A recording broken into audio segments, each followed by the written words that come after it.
கர்த்தர் நல்லவர், கர்த்தருக்கு காத்திருந்து கழுகு போல் பலன் அடைந்து சேட்டைகளை விரித்து உயரே எழும்பிடுவாய்,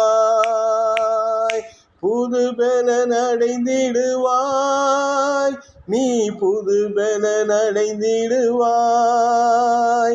புது பலன் அடைந்திடுவாய், நீ புது பலன் அடைந்திடுவாய்.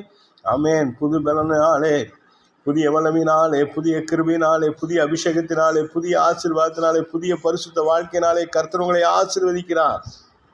கர்த்தருக்கு காத்திருக்கிறவர்களே, நெருக்கடியில் இருக்கிறீங்களா? மரணப்படுக்கையில் இருக்கீங்களா? கடன் பாரத்தில் இருக்கிறீங்களா? வியாதி வேதனையில் இருக்கீங்களா? ஓ, மறைவாய் குகையில் இருக்கிறது போல இருக்கிற, இருட்டில் இருக்கிறது போல இருக்கிறேன் என்று சொல்லி வேதனையோடு வாழ்கிற உங்களை தான் கர்த்தர் புது பலத்தினாலே நிரப்புகிறார்.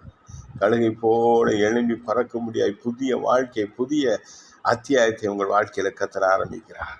புதிய ஆசீர்வாதம் இப்பொழுது முதற்கொண்டு உங்களுக்கு தெய்வீக ஞானம் கொடுக்கிறார். தாழ்த்துங்க கர்த்தரிடத்துல. அப்பா, ஒன்றும் இல்லை, நான் ஓடுங்க முழங்கால தாழ்த்துங்க அவர் சமூகத்தில். அண்ணாலை போல கண்ணீர் விட்டு செவம் பண்ணுங்க. தாவீதை போல இருதயத்தில் இருக்கிறதெல்லாம் அவர்கிட்ட சொல்லி செவிங்க. யோசேப்பை போல பரிசுத்தத்தின் மகத்துவத்தில் வாழ முடிவு செய்யுங்க. மோசே போல எங்கும் உண்மை உள்ளவராக இருங்க கர்த்தருக்கு. தானியேலை போல அவருடைய காரியங்களில் உத்தமமாக இருங்க. உலகத்தால் கரைப்படுத்தி கொள்ளாமல் வாழ ஆரம்பிங்க. அல்லேலூயா, அல்லேலூயா, அல்லேலூயா. யோசுவாவை போல அப்படியே முழுவதுமாக கர்த்தரை பின்பற்றுங்க. கர்த்தர் சொல்லுகிற காரியங்களை துணையும் செய்ய ஆரம்பிங்க. இதோ இந்த நாளிலே உயர பறக்க முடியாது. உயர கர்த்தர் உங்களை உயர்த்துவார். தேவன் தம்முடைய மகிமையின் ஞானத்தினாலே உங்களை நிரப்பப் போகிறார். இந்த நாள் முதற்கொண்டு, இந்த பொழுது முதற்கொண்டு கர்த்தர் உங்களை ஆசீர்வாதத்தின் பாத்திரமாய் மாற்றுகிறார். கர்த்தருக்கு அவருடைய நாமத்தின் மகிமையை செலுத்துங்கள். கர்த்தர் உங்களை ஆசீர்வதிக்கிறவர்.